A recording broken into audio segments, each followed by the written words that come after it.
नमस्कार।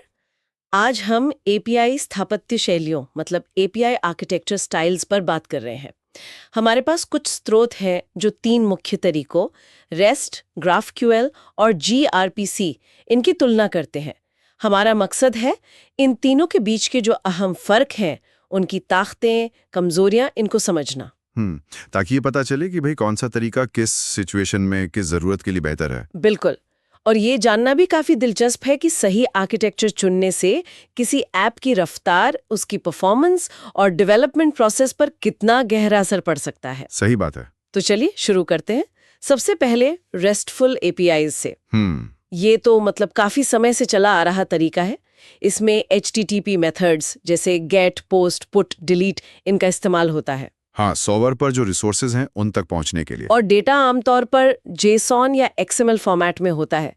जैसे मान लीजिए किसी यूजर की जानकारी चाहिए तो गेट यूजर्स 123 जैसा एक URL या एंड पॉइंट होता है। बिल्कुल, ये सबसे कॉमन है और इसकी सबसे बड़ी खूबी शायद इसकी सिंप्लिसिटी है और ये कि इसे वाइडली अडॉप्ट किया गया है।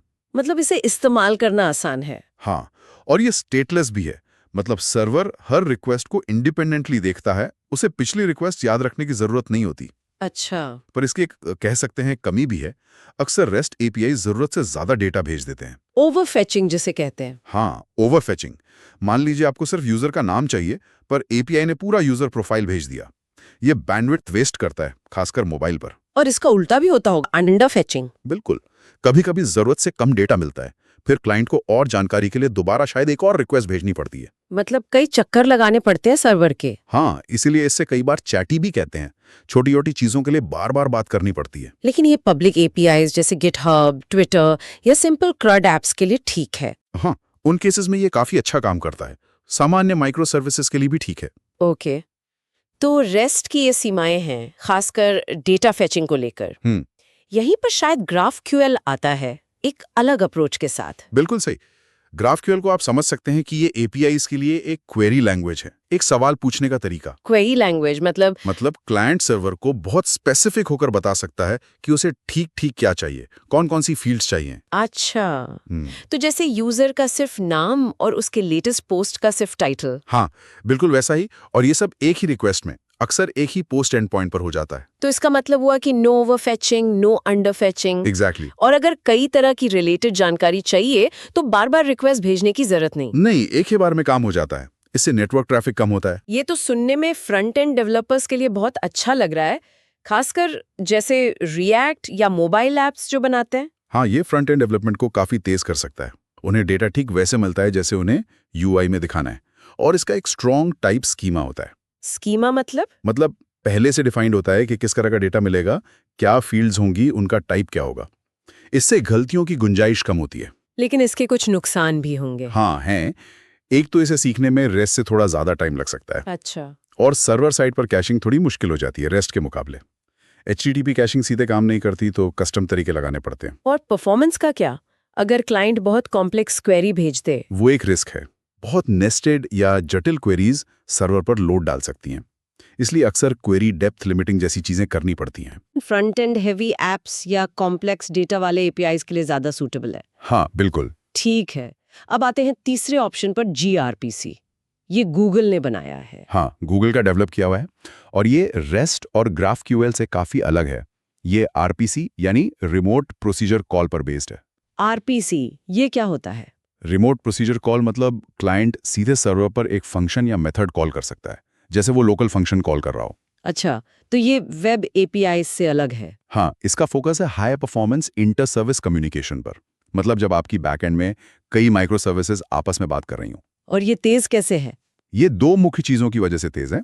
एक तो ये HTTP 2 इस्तेमाल करता है जो HTTP 1.1 से ज्यादा एफिशिएंट है। ओके।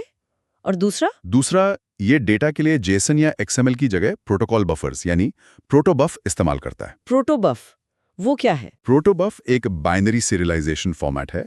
जेसन टेक्स्ट बेस्ड है, पढ़ने में आसान है, लेकिन साइज में बड़ा होता है। प्रोटोबफ बाइनरी है, बहुत कॉम्पैक्ट और पार्स करने में तेज। मतलब डेटा साइज छोटा और प्रोसेसिंग तेज। हाँ, इसीलिए GRPC बहुत फास्ट और एफिशिएंट है। और इसमें स्ट्रीमिंग की भी बात होती है। बिल्कुल। बाई डायरेक्शनल स्ट्रीमिंग इसका एक बहुत बड़ा फीचर है। क्लाइंट और सर्वर दोनों एक ही कनेक्शन पर लगातार डेटा स्ट्रीम कर सकते हैं। जैसे रियल टाइम चैट एप्लीकेशन। हाँ, उसके लिए ये परफेक्ट है, या कोई भी सिस्टम जहां लो लेटेंसी और रियल टाइम अपडेट्स चाहिए। लेकिन इसके भी कुछ डाउनसाइड्स होंगे। जरूर, क्योंकि डेटा बाइनरी है, उसे सीधे पढ़ना या डीबग करना मुश्किल है, खास टूल्स चाहिए। और ब्राउजर इसे नेटिवली पूरी तरह सपोर्ट नहीं करते। हालांकि जीआरपीसी वेब एक तरीका है इसे ब्राउजर में यूज करने का, पर वो एक एक्स्ट्रा लेयर है। तो ये ज्यादातर इंटरनल कम्युनिकेशन के लिए बेस्ट है। हाँ, सर्विस टू सर्विस कम्युनिकेशन या जहां परफॉर्मेंस क्रिटिकल है, लो लेटेंसी चाहिए, वहां जीआरपीसी शाइन करता है। ओके, तो अगर हम इन तीनों को एक साथ रखकर देखें संक्षेप में। ठीक है, तो देखो प्रोटोकॉल में रेस्ट ज्यादातर HTTP 1.1, ग्राफक्यूएल भी HTTP पर, और जीआरपीसी HTTP 2 पर चलता है। Data format? रेस्ट में जेसन या XML, ग्राफक्यूएल में जेसन, और जीआरपीसी में protobuf binary. Endpoint style? Rest में कई सारे एंड पॉइंट्स हर रिसोर्स के लिए, ग्राफक्यूएल में अक्सर एक ही एंड पॉइंट, और जीआरपीसी में सर्विस और मेथड कॉल्स होती हैं।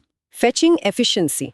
रेस्ट में ओवर अंडर फेचिंग का चांस है, ग्राफक्यूएल बहुत प्रिसाइज फेचिंग देता है, जीआरपीसी फेचिंग से ज्यादा आरपीसी पर फोकस्ड है, पर एफिशिएंट है। और परफॉर्मेंस? परफॉर्मेंस में रेस्ट मीडियम, ग्राफक्यूएल भी मीडियम, क्वेरी पर डिपेंड करता है, और जीआरपीसी हाई परफॉर्मेंस देता है।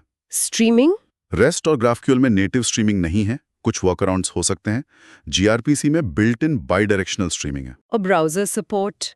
रेस्ट और ग्राफक्यूएल का सपोर्ट अच्छा है, जीआरपीसी के लिए जीआरपीसी वेब चाहिए होता है। तो कुल मिला के हर आर्किटेक्चर की अपनी जगह है, अपनी जरूरतें हैं। बिल्कुल, कोई एक सिल्वर बुलेट नहीं है। रेस्ट सरलता और कंपैटिबिलिटी के लिए बढ़िया है। ग्राफक्यूएल तब जब डेटा फेचिंग में फ्लेक्सिबिलिटी चाहिए, खासकर फ्रंट एंड के लिए। सही। और जीआरपीसी जब परफॉर्मेंस और एफिशिएंसी सबसे जरूरी हो, खासकर इंटरनल माइक्रो सर्विसेज के बीच। एकदम सही। चुनाव हमेशा कॉन्टेक्स्ट पे डिपेंड करेगा, आपकी स्पेसिफिक जरूरतें क्या हैं। तो मतलब कोई एक सबसे अच्छा नहीं, बल्कि किसी खास काम के लिए सबसे सही चुनना होता है। बिल्कुल यही बात है, और ये हमें एक दिलचस्प सवाल पर लाता है। भविष्य में क्या होगा? जैसे जैसे एज कंप्यूटिंग बढ़ रही है, प्रोसेसिंग डिवाइसेस के नजदीक जा रही है, और डिवाइसेस के बीच कम्युनिकेशन और कॉम्प्लेक्स हो रहा है। हाँ, ये तो हो रहा है। तो क्या इन API स्टाइल्स की प्राथमिकता बदलेगी? क्या जीआरपीसी जैसी हाई परफॉर्मेंस स्टाइल्स और ज्यादा जरूरी हो जाएंगी, या फिर ग्राफक्यूएल का लचीलापन एज डिवाइसेस के लिए ज्यादा मायने रखेगा, जहां नेटवर्क कंडीशन वेरिएबल हो सकती हैं? ये वाकई सोचने वाली बात है।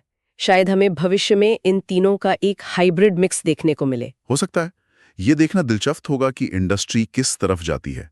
ये सोचने लायक बात है।